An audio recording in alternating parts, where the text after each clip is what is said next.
মই শুনিছোঁ সংখ্যালঘু বহুত মানুহে বিজেপি কৰি আছে। ভাই এই ভুল নকৰিব আপোনালোকে। নকৰাত আপোনালোকে সুযোগ পাইছে।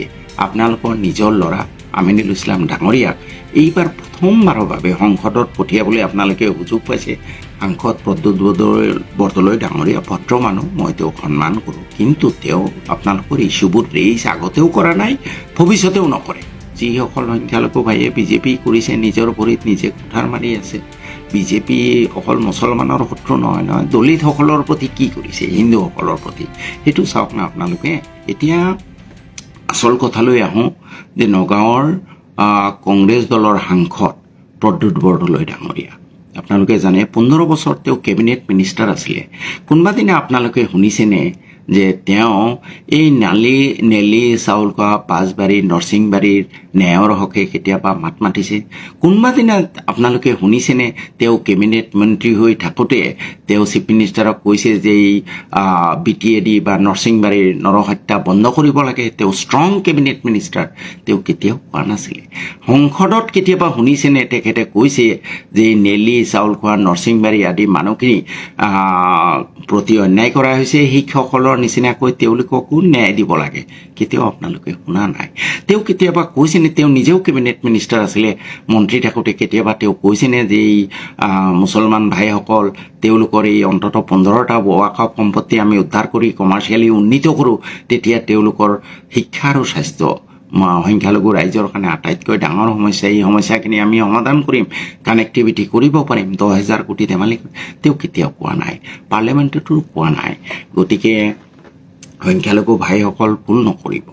আমিনুল ইছলাম হ'ব পাৰে তেওঁ আমাৰ প্ৰদ্যুৎ বৰদলৈৰ নিচিনা ধুনীয়াকৈ ইংৰাজী ক'ব নোৱাৰিব পাৰে, কিন্তু আমিনুল ইছলামে আপোনালোকৰ সমস্যাৰ আজি যোৱা 15 বছৰ যেনেকৈ বিধানসভাত সবলভাৱে দাঙি ধৰিছে, পাৰ্লিয়ামেণ্টতো দাঙি ধৰিব।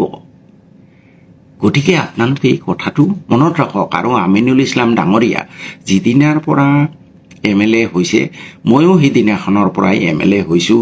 মোৰ মনত আছে তেতিয়া আমাৰ অধ্যক্ষ আছিলে স্বৰ্গীয় প্ৰণৱ গগৈ ডাঙৰীয়া। প্ৰথম ছেশ্যনত আমিনুল ইছলাম ডাঙৰীয়াই এই নদীৰ গৰাখহনীয়াত গৃহহীন হোৱা মানুহৰ বিষয়ে এটা বক্তব্য ৰাখিছিলে, আৰু সেইদিনা অধ্যক্ষ প্ৰণৱ গগৈ ডাঙৰীয়া কান্দি দিছিল। তেওঁ কৈছিলে যে নদীৰ গৰাখহনীয়াত গৃহহীন হোৱা মানুহখিনিৰ দুখ দৰ্শা আমিনুল ইছলাম ডাঙৰীয়াই যেনেকৈ বনাই দিলে, মই চকুৰ পানী ধৰি ৰাখিব নোৱাৰিলোঁ। দিছ ইজ ইউৰ আমিনুল ইছলাম। এইটো আপুনি বেলেগৰ পৰা নাপায়, ভুল নকৰিব। মই শুনিছোঁ সংখ্যালঘু বহুত মানুহে বিজেপি কৰি আছে। ভাই এই ভুল নকৰিব আপোনালোকে। নকৰাত আপোনালোকে সুযোগ পাইছে। আপোনালোকৰ নিজৰ ল'ৰা আমিনুল ইছলাম ডাঙৰীয়াক এইবাৰ প্ৰথমবাৰৰ বাবে সংসদত পঠিয়াবলৈ আপোনালোকে সুযোগ পাইছে। আপোনালোকে এই সুযোগ গ্ৰহণ কৰক। আমিনুল ইছলাম আপোনালোকৰ সমস্যা লৈ সংসদত বাঘৰ দৰে গৰ্জিব।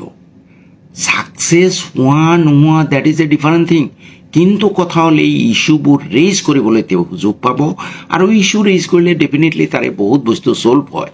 আমি 2012 চনত আমাৰ মনত আছে যেতিয়া BTAD সংঘৰ্ষ হ'ল, তেতিয়া মই UDF-ত আছিলোঁ। তেতিয়া অসম চৰকাৰে এটা নটিচ দি দিলে যে তোমালোকে 50,000 টকা লোৱা আৰু আণ্ডাৰটেকিং দিয়া যে আমি গুচি যাম, এনেকুৱা এটা চাৰ্কুলাৰ উলিয়াই দিলে। আমি তেতিয়া বিধানসভাত, মই তেতিয়া UDF দলৰ সদস্য আছিলোঁ, আমি জোৰদাৰ প্ৰতিবাদ কৰিলোঁ যে প্ৰথম কথা হ'লে এওঁলোক ভাৰতীয় হয়নে নহয়। যদি ভাৰতীয় হয় তেওঁলোকক 50,000 টকা দি তেওঁলোকক কিয় খেদি দিব খুজিছে? এইটো নোৱাৰিব আপোনালোকে। 50,000 টকা দিয়ক, 50,000 টকা অনুদান দিব কংগ্ৰেছে, আৰু তাৰ কাৰণে আপোনাৰ আণ্ডাৰটেকিং দিব লাগে যে মই এই ঠাই এৰি গুচি যাম। ক'ত যাব? জাগা দিয়ক। আমি তেতিয়া প্ৰতিবাদ কৰিছিলোঁ, জোৰদাৰ প্ৰতিবাদ কৰিছিলোঁ, আৰু তাৰ ফলত এই যে যিটো চৰ্ত আছিলে যে তোমালোকক 50,000, মাত্ৰ 50,000কে টকা দিয়া হ'ব, আৰু তোমালোকে আণ্ডাৰটেকিং দিব লাগিব যে আমি ইয়াৰ পৰা গুচি যাম, সেই চাৰ্কুলাৰটো মডিফাই কৰিলে। আণ্ডাৰটেকিং দিব লগা নহ'ল তেওঁলোকে 50,000 টকাৰ কাৰণে। It was because of the voices raised by the MLAs of AIUDF.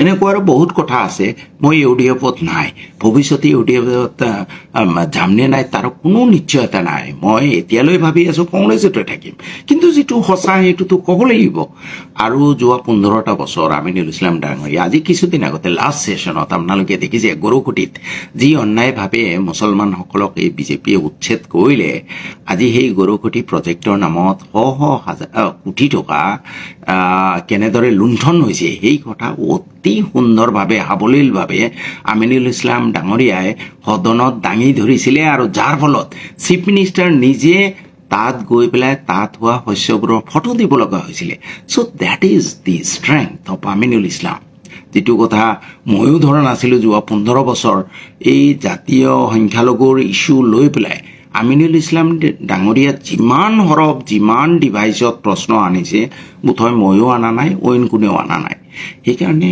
মই সংখ্যালঘু ৰাইজক নগাঁৱৰ সংখ্যালঘু ৰাইজক অনুৰোধ জনাইছো যে আপোনালোকে ভুল নকৰিব সাংসদ প্ৰদ্যুৎ বৰদলৈ ডাঙৰীয়া ভদ্ৰ মানুহ মই তেওঁক সন্মান কৰোঁ কিন্তু তেওঁ আপোনালোকৰ ইস্যুবোৰ ৰেইজ আগতেও কৰা নাই ভৱিষ্যতেও নকৰে তেওঁ be sure about it এতিয়া ইফতাৰ কৰিছে কিবা কৰিছে দিজাৰ এইবোৰত আপোনালোকে ভুল নাযাব আৰু যিসকল সংখ্যালঘু ভাইয়ে বিজেপি কৰিছে নিজৰ ভৰিত নিজে কুঠাৰ মাৰি আছে বিজেপি অকল মুছলমানৰ শত্ৰু নহয় দলিতসকলৰ প্ৰতি কি কৰিছে হিন্দুসকলৰ প্ৰতি সেইটো চাওক না আপোনালোকে অসমৰ বাহিৰত যিসকল দলিত আছে তেওঁলোকৰ প্ৰতি বিজেপিয়ে কেনেকুৱা ধৰণৰ অত্যাচাৰ কৰিছে খ্ৰীষ্টানসকলৰ প্ৰতি কৰিছে এই বিজেপি দল মানৱতা বিৰোধী দল হিমন্ত বিশ্ব শৰ্মা ডাঙৰীয়াই দুটামান ভাল কথা ক'লেই আপোনালোকে ভুল নাযাব আৰু টকা পইচাটো ডাঙৰ কথা নহয় এইকাৰণে মই আহ্বান জনাইছো যিসকল ভাই